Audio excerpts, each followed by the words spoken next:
আসসালামু আলাইকুম। আমি ঠিক গতকালকে পোস্ট দিয়েছিলাম যে খুব তাড়াতাড়ি মিষ্টির ব্যবসায়ীদের ব্যবসা খুব ভালো হবে। তো আলহামদুলিল্লাহ, আল্লাহ আমার সে চাওয়া পূরণ করেছে। আমার না, আসলে দেশবাসী, কি বলবো, সকলেরই এইটা চাওয়াটা ছিল। এতদিন হচ্ছে গালি খেয়েছি রীতিমতো, কারণ এই আন্দোলনের শুরু থেকে যেটা হচ্ছে প্রতিবাদী ভিডিও করেছি, আর যার জন্য শুরু থেকে হচ্ছে নানান রকম গালিগালাজ গালিগালাজ হয়েছে। কুত্তা লীগের হচ্ছে যত রকম গালি আছে, গালি খেয়েছি, থ্রেট খেয়েছি, হুমকি ধামকি সব রকম সবকিছু খেয়েছি। এবং এমন পর্যায়ে গালি যেগুলো বলার অপেক্ষা রাখে না। এখনো আমার অনেক ভিডিওতে হচ্ছে এই গালিগুলো রয়েছে। হ্যাঁ, তো একজন, কি বলবো, বাংলাদেশের নাগরিক হিসেবে, আর আজকে সেই গালির বদলে আল্লাহ আবার মিষ্টি খাওয়ার সুযোগ করে দিয়েছে। তো গতকালকে আমি কিন্তু পোস্ট দিয়েছিলাম যে খুব তাড়াতাড়ি মিষ্টি ব্যবসায়ীদের ব্যবসা খুব ভালো যাবে। আল্লাহ কিন্তু সেটা কবুল করেছে। আর যার কারণে হচ্ছে কয়েক রকম মিষ্টি নিয়ে বসেছি, একা না, সাথে আরো ভাই ব্রাদার আছে যাদের নিয়ে হচ্ছে আজকে মিষ্টি খাবো। তো এই মিষ্টি কিন্তু শুধু মিষ্টি না, কারণ এই কিছুদিন হলো যে আমি ব্যক্তিগতভাবে, আর আমি বিশ্বাস করি আমার মতো অনেকেরই এটা হয়েছে, যে পানি খেতে গেলেই মনে হয় যে ওই মুগ্ধর সেই চিৎকারটা, এই পানি লাগবে পানি, এই কথাটা হয়তো বারবার কানে ভেসে উঠেছে। আর মনে হচ্ছিল যে যখন পানিটা মুখে নিচ্ছিলাম তখন কিন্তু গিলতে পারছিলাম না। কেউ হয়তো মনে হচ্ছিল ভেতর থেকে আটকে দিচ্ছে। আর কথা বলার স্বাধীনতা তা তো আমরা বিগত 15 বছরেই পাইনি। তো ওইখানে তো মানে অদৃশ্য এক দৈব শক্তি গলা চেপে ধরে রাখতো সব সময়, স্বাধীনভাবে বলতে পারতাম না। ঘুরিয়ে ফিরিয়েও যখন বলতে গিয়েছি তখন হচ্ছে নানান রকম থ্রেট, হুমকি ধামকি বিগত 15 বছরে কম ফেস করি নাই। একজন সমাজকর্মী হিসেবে অনেক কিছু ফেস করেছি, যেটা আর অবর্ণনীয়। যাই হোক, পুরনো কথা আর নয়। আজকে আনন্দের দিন, আর সেই আনন্দে হচ্ছে আমার বিশ্বাস আমার মতো তো এখন অনেকেই হচ্ছে এই সুখের, আনন্দের, বিজয়ের মিষ্টি কিন্তু আমরা খাচ্ছি। তো অনেক বেশি খারাপ লেগেছে এটা, যে বরাবরই দেশের যে কোনো আন্দোলনে, নৈতিক আন্দোলনে সবসময় মাঠে থাকার চেষ্টা করেছি, কিন্তু এইবারের আন্দোলনে হচ্ছে দেশের বাইরে থাকার কারণে মাঠে যেতে পারিনি। কিন্তু এই যে প্রতিবাদী কণ্ঠস্বর, এটাকে জাগ্রত রাখার চেষ্টা করেছিলাম, কিন্তু সেই কণ্ঠটাকেও চেপে ধরেছিল কুত্তা লীগের কুত্তা বাহিনীরা। তারপরেও কিন্তু আসলে কতদিন আর চেপে রাখা যায়, সত্যের জয় সবসময়ই হয়। তো এই আনন্দ, এটি আমাদের সবার।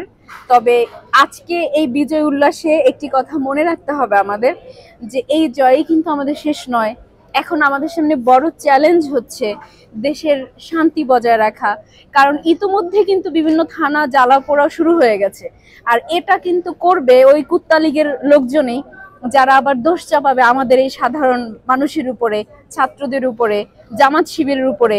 তার উপরে আমি হিজাব পরা বহু আগে আমি ট্যাগ পেয়েছি যে আমি জামাত শিবিরের লোক। হ্যাঁ, যদিও কোনোদিন রাজনীতির সাথে ছিলাম না, কোনো দলের সাথে ছিলাম না, সবসময় হকের পক্ষে ছিলাম, সত্য কথা বলার চেষ্টা করেছি। আর যার জন্য, যাই হোক, আজকে গর্ব করে বলতে চাই, হ্যাঁ আমরা জামাত শিবির, হ্যাঁ আমরা আজকে বিএনপি, আমরা আজকে মানে যত রকম ট্যাগ দিয়েছেন না তারা, সব রকম ট্যাগ আজকে আমাদের, আমরা গর্বিত, কারণ আমরা বিজয়ী। আর এই মিষ্টি, এটা বিজয়েরই। তো সবার জন্য সবাইকে নিয়ে খেতে পারছি না, মাঠে থাকতে পারলে খুব ভালো লাগতো, কিন্তু তারপরেও দেশের বাইরে অনেককে নিয়ে এই আনন্দ উদযাপন করছি। তো সবাই আল্লাহর কাছে অনেক অনেক শুকরিয়া আদায় করব, যেন এখন থেকে এর পরে আর এরকম কোনো স্বৈর শাসক আমাদের দেশে আর মাথা উঁচু করে না দাঁড়াতে পারে। তার আগেই যেন আমরা তাদের মাথাটাকে ভেঙে দিতে পারি, একেবারে নুয়ে দিতে পারি। আর যে স্বৈর শাসকই আসুক না কেন, যে শাসকই, যারা অন্যায় করবে, তাদের মনে রাখা উচিত যে এদেশের ছাত্র জনতার সামনে কোনো অন্যায়কে আর প্রতিষ্ঠিত করা যাবে না, তারা রুখে দাঁড়াবেই। এই ভয়টা যেন অবশ্যই অবশ্যই থাকে। তো ভালো থাকুক দেশবাসী, মিষ্টি খাই আপাতত। হ্যাঁ, এই খান খান, আপনারা নেন। হুম, শুরু করেন শুরু করেন, সেলিব্রেশন। অন্যদের দেখাচ্ছি না, তারা কোনো রাজনৈতিক দলের লোক না, আমি চাই না। আমি হুমকি দামকি খেয়ে অভ্যস্ত, থ্রেট পেয়ে অভ্যস্ত, সেগুলো সামলেও অভ্যস্ত, বাট চাই না এই সাধারণ মানুষ তারা ক্যামেরায় আসুক, চিহ্নিত হোক, এই জিনিসটা চাই না, এই জন্য তাদেরকে দেখালাম না। ঠিক আছে? আজকে মিষ্টি খেয়েও শান্তি পাচ্ছি, আজকে পানি গিলেও শান্তি পাচ্ছি। আর সত্যি কথা বলতে হচ্ছে, দেশে থাকলে নিজেই ফিল পর্যায়ে গিয়ে সবাইকে মিষ্টি মুখ করাতাম, সেই সুযোগটা আপাতত নেই। তো তারপরে যে যার মতো করে আমরা আনন্দ উল্লাস করব, তবে অতিরিক্ত কোনো কিছু ভালো না, এটা আমরা দেখেছি স্বৈর শাসকের বেলায়। অতিরিক্ত আমরা কোনো কিছু করব না, সবকিছু আনন্দ উদযাপনের একটা লিমিটেশন থাকবে, সৌন্দর্য থাকবে। আমরা সেই সৌন্দর্য বজায় রেখেই যেন আমরা আমাদের আনন্দকে উদযাপন করি। এমন কিছু না হয় যে আমাদের যে নীতি আদর্শ সেটা আবার বিলীন হয়ে যায়, সেই দিকটা আমরা অবশ্যই অবশ্যই খেয়াল রাখবো ইনশাআল্লাহ। সবাই ভালো থাকবেন। বিজয় আমাদের, বিজয় সত্যের ইনশাআল্লাহ। সবসময় সত্যের জয় হবেই হবে, এবং আমরা সবসময় মাথা উঁচু করেই আমাদের যেই পতাকা সেটা পথ করে ওড়াতে পারবো, এই প্রত্যাশায়। আল্লাহ হাফেজ, আসসালামু আলাইকুম। আমার রেখে সব খেয়ে ফেলতেছে।